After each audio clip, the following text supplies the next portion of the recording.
अस्सलामुअलैकुम नाज़रीन, मैं हूं सलवा स्नैन और आप देख रहे हैं सूर्या न्यूज़ HD। आइए नजर डालते हैं आज की अहम। शिकारपुर घड़ी तेगू में deputy commissioner Shikarpur, assistant commissioner Khanpur और DHO हेल्थ की सरबराही में मेडिकल कैंप का इनेकाद किया गया। तफसीलात के मुताबिक आज deputy commissioner Shikarpur Shakeel Ahmed Abro, assistant commissioner Khanpur Ayaz Ahmed Mashori और DHO डॉक्टर नादिर अली भंवर की क़यादत में तभी मेडिकल कैंप का इनेकाद किया गया।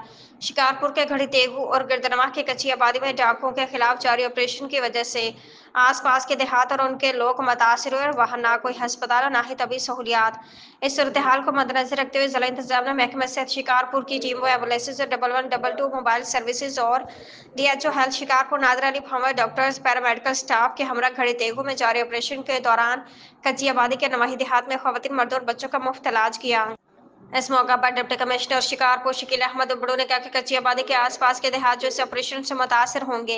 डिप्टी कमिश्नर शिकारपुर शकील अहमद उबड़ू की जानब से यकीन दहानी कराई कि आवाम के जान माल का मुकम्मल तहफ़्फ़ुज़ किया जाएगा।